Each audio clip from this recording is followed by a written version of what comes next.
Hello student, आज हम जो लेसन स्टार्ट कर रहे हैं, name of the lesson is chemical equilibrium, right. तो फर्स्ट वन हमें पता होना चाहिए इक्विलिब्रियम क्या है। बच्चों हिंदी में इसको साम्यावस्था भी कहते हैं, ठीक है। A system has no tendency to change in forward और बैकवर्ड डायरेक्शन, यानी एक ऐसी स्टेज जब सिस्टम ना तो आगे बढ़ रहा है और ना ही पीछे, वो स्थिति या वो कंडीशन कहलाती है इक्विलिब्रियम। तो बच्चों अब इक्विलिब्रियम कितने टाइप के होते हैं हम पहले ये पढ़ लेते हैं। इक्विलिब्रियम होते हैं दो टाइप के, first one physical, second one chemical. अब फिजिकल इक्विलिब्रियम क्या होते हैं?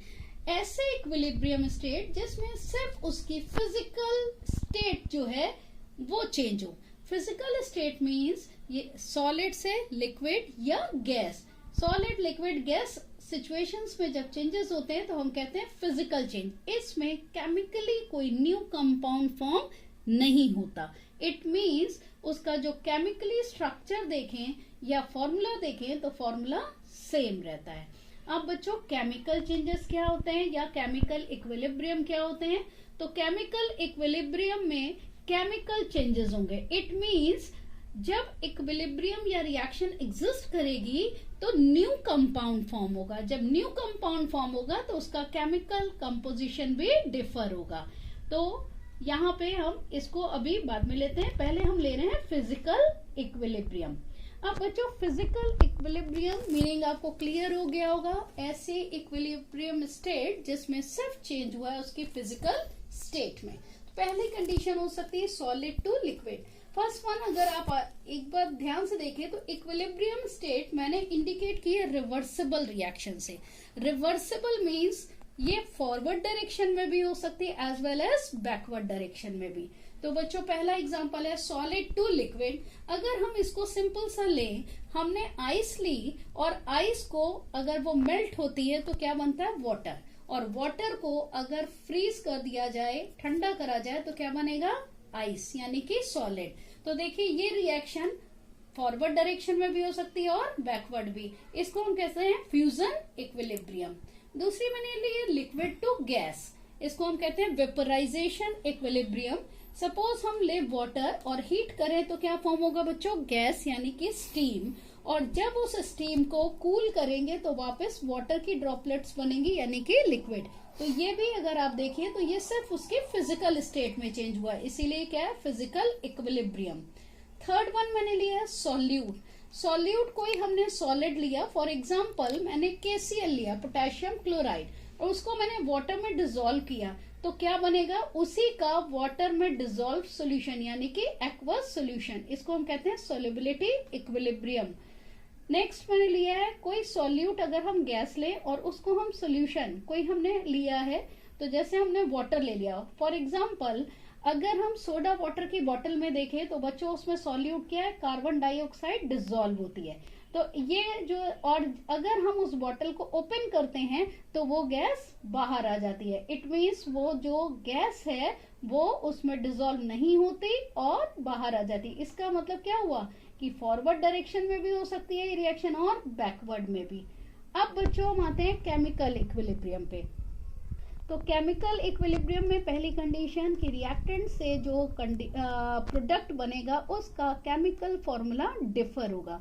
इसमें क्या कंडीशन होती है केमिकल इक्विलिब्रियम की कि concentration of reactant should be equivalent to concentration of product, यानी रिएक्टेंट और प्रोडक्ट यानी अभिकारक और उत्पाद, इनकी जो कंसंट्रेशन है वो हमेशा बराबर रहती है। इसका एग्जांपल हम ले सकते हैं H2 + O2, hydrogen iodine react किए हैं बेटा और क्या बना है? Hydrogen iodide. और अगर हम चाहें तो ऐसे भी लिख सकते हैं 2HI gives H2 + I2। ये मैंने एसोसिएशन रिएक्शन ली है, यानी इन दोनों को मिलाकर ये बनाया जा रहा है।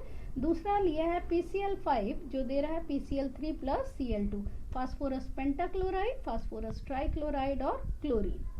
नाउ बच्चों केमिकल इक्विलिब्रियम की कैरेक्टरिस्टिक्स क्या हैं वो देखिएगा। First one, it should be done in close container. ये बंद कंटेनर में होना चाहिए। ऐसा क्यों है?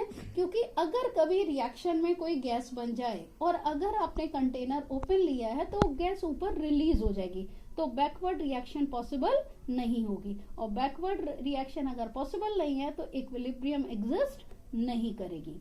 दूसरी condition attain on both side, यानी अगर आप चाहें तो रिएक्टेंट से प्रोडक्ट भी बना सकते हो, प्रोडक्ट से रिएक्टेंट भी। For example see this reaction H2 plus O2 H2 plus I2 combine होते हैं तो क्या फॉर्म होता है HI। एग्जिस्ट ऐसे भी कर सकती है 2HI gives H2 plus I2। Similarly इस रिएक्शन को भी हम ऐसे लिख सकते हैं PCl3 plus Cl2 gives PCl5। Third one is dynamic in nature. Dynamic in nature means मैंने आपको बताया कि इक्विलिब्रियम स्टेट पे रिएक्टेंट और प्रोडक्ट की कंसंट्रेशन सेम रहेगी। सपोज करिए बच्चों इक्विलिब्रियम एग्जिस्ट कर चुकी है, अगर हम इसी केस का एग्जांपल लें PCl5 का और इक्विलिब्रियम एग्जिस्ट कर चुकी है, यानी PCl5 का जो कंसंट्रेशन है और PCl3Cl2 का कंसंट्रेशन इक्वल हो चुका है, तो क्या रिएक्शन स्टॉप हो जाएगी? नहीं। अब PCl5 का नया मॉलिक्यूल डिसोसिएट होगा PCl3 और Cl2 में। जैसे ही एक और मॉलिक्यूल डिसोसिएट होगा, इनके एक एक मॉलिक्यूल कंबाइन होके वैसे ही PCl5 का एक नया मॉलिक्यूल बना लेंगे। यानी रिएक्शन कंटिन्यूअसली होती रहेगी बट कंसंट्रेशन रिएक्टेंट और प्रोडक्ट का सेम रहेगा। इसे कहते हैं बेटा डायनामिक। नेक्स्ट है in the presence of catalyst attains rapidly. Equilibrium पहले स्लोली होती है, लेकिन अगर हम कोई पॉजिटिव कैटलिस्ट ले लें, यानी ऐसा कंपाउंड जो रिएक्शन की स्पीड को इंक्रीज कर दे और रिएक्शन में पार्टिसिपेट ना करे, तो उसकी प्रेजेंस में क्या होगा कि ये जो इक्विलिब्रियम है वो जल्दी एग्जिस्ट कर जाएगी। फिफ्थ कंडीशन क्या है? Delta G is zero. Delta G means free energy change should be zero. Now बच्चों केमिकल इक्विलिब्रियम दो टाइप के हैं, होमोजीनियस और हेट्रोजीनियस। होमो मीन्स क्या होता है? सेम। Hetero means different. तो होमोजीनियस केमिकल इक्विलिब्रियम क्या है?